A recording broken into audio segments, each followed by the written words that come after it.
नमस्कार दोस्तों, कैसे हैं आप लोग। बात करेंगे हम IRFC RVNL basically railway stocks की। बजट में क्या कुछ मिला, बहुत ही बड़ा यहाँ पर अनाउंसमेंट हुआ है, लेकिन उन सब के बावजूद स्टॉक के अंदर गिरावट क्यों रही।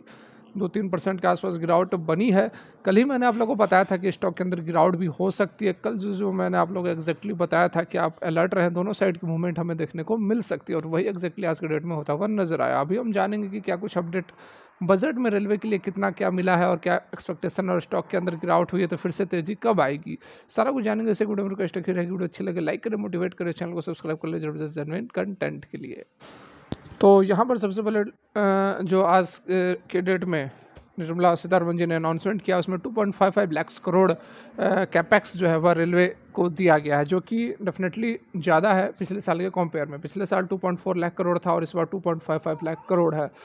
तो यहाँ पर कैपेक्स तो ज़्यादा मिला है, लेकिन उसके बावजूद स्टॉक के अंदर गिरावट हुई। गिरावट होने का कारण क्या कुछ रहा, तो जिस तरह से उम्मीद की जा रही थी, एक्सपेक्टेशन पर कह सकते हैं कि उतने उस एक्सपेक्टेशन पर बजट निकल कर नहीं आया। और ये चीज़ मैंने आप लोगों को कल भी बताया था।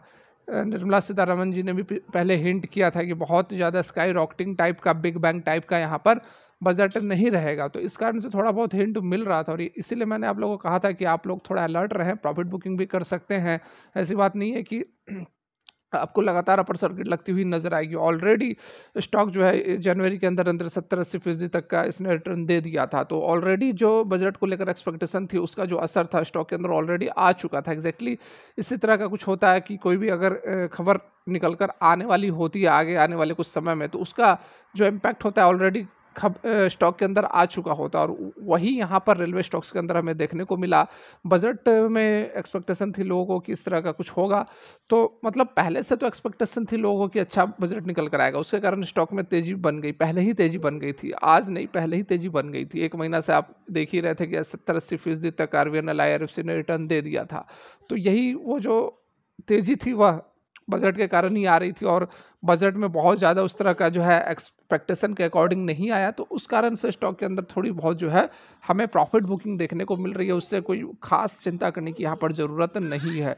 ठीक है, यहाँ पर फर्दर आप देख सकते हैं जो गेनर रहा वो BEML रहा। BEML के अंदर अच्छी खासी 52 वीक की तेजी रही, उसके बारे में भी यहाँ पर बताया जा रहा है।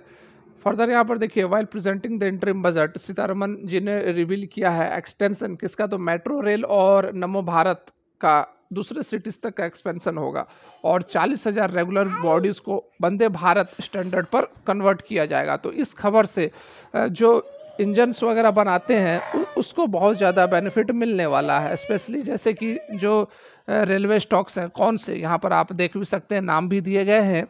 इन रेलवे स्टॉक्स को काफ़ी बेनिफिट हो सकता है, जिसमें से कि ये देखिए आप कौन कौन से स्टॉक्स हो सकते हैं। Titagarh rail system, Jupiter wagons, siemens और आरवीएनएल, इन स्टॉक्स में अच्छी खासी तेजी हमें देखने को मिल सकती है। जो 40,000 जो जनरल बॉगीज़ हैं, जो पहले के जो बॉगीज़ हैं, उसको वंदे भारत टाइप में कन्वर्ट किया जाएगा।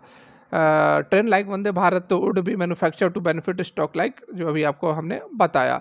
According to Sanjay Murjani, research analyst Samco के, उनका यहाँ पर कहना है कि एफएम ने जो 40,000 एडिशनल रेलवे बोगीज को कन्वर्ट करने का फैसला लिया, उससे इन स्टॉक्स को अच्छा खासा बेनिफिट हो सकता है। ठीक है,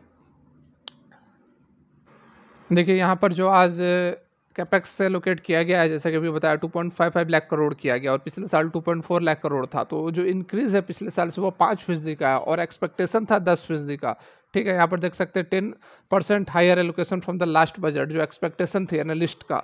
तो एक्सपेक्टेशन के अकॉर्डिंग जो है वो यहाँ पर बजट रेलवे के लिए निकल कर नहीं आया है, और यही कारण है कि स्टॉक के अंदर हमें जो है आज के डेट में थोड़ी बहुत गिरावट देखने को मिल रही है। लेकिन बहुत ज़्यादा ये वैसी कोई बहुत बड़ी खबर नहीं है कि स्टॉक के अंदर हमें गिरावट देखने को मिल रही है। सिंपली यहाँ पर एक कंसेप्ट होता है जिसको कि समझना बहुत ही ज़्यादा ज़रूरी है। ठीक है, देखिए जो बड़े प्लेयर्स होते हैं वो ऑलरेडी इन स्टॉक्स के अंदर माल उठा लिए थे, और वो लगातार माल उठाए जा रहे थे, जिसके कारण कि इन स्टॉक्स के अंदर हमें तेज़ी देखने को मिल रही थी। और कारण जो बताया जा रहा था कि रेलवे का बजट आएगा, बहुत ही ज़बरदस्त बजट निकल कर आएगा, और आज जो बजट आया 5% कम एलोकेशन हुआ, वो कोई बहुत बड़ा कारण नहीं है। बस यहाँ पर क्या हुआ है कि जो लोग पहले से माल उठाए हुए थे बजट के आड़ में, वो जो है प्रॉफिट बुकिंग कुछ करते हुए नजर आ रहे हैं।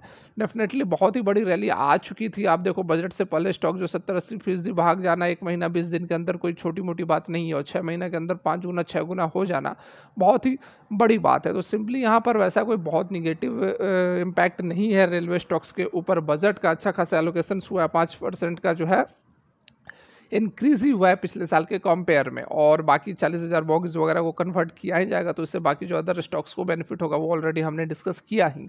यहाँ पर अब क्या कुछ हो सकता है, IRFC, railway, RVNL, IRCON international वगैरह के स्टॉक्स में कितनी गिरावट हो सकती है। तो आज देखिए 3%, 3.5%, 4% के आसपास की गिरावट रही है, तो अभी थोड़ा सा वेट कर लेना चाहिए। अभी आपको एंट्री नहीं लेनी चाहिए, अभी आपको देखना चाहिए स्टॉक कितना करेक्ट हो रहा है।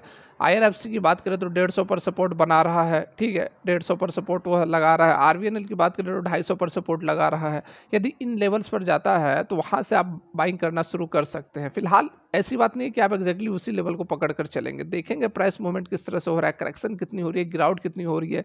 यदि गिरावट नहीं होती है, लगता है कि फिर से स्टॉक भागने के लिए तैयार हो जाएगा 1-2 दिनों की कंसोलिडेशन के अंदर, तो फिर से हम स्टॉक के अंदर एंट्री ले सकते हैं। डेफिनेटली लॉन्ग टर्म के लिए बहुत ही ज़बरदस्त स्टॉक है, और बजट बहुत ज़्यादा कोई वैसा निकल कर नहीं आया है, अच्छा बजट है। बस प्रॉफिट बुकिंग के बहाना किया जा रहा है कि जो बजट था ठीक ठाक नहीं हुआ तो गिरावट हुई है। प्रॉफिट बुकिंग करना था जिन लोगों ने पहले माल उठाया था, बड़े प्लेयर्स ने जो माल उठाया था, प्रॉफिट बुकिंग करना था और प्रॉफिट बुकिंग हो रही है, बस दैट्स इट। तो फिलहाल की वीडियो यहीं तक अच्छी लगी और लाइक करें, मोटिवेट करें। Thanks for watching, have a great day.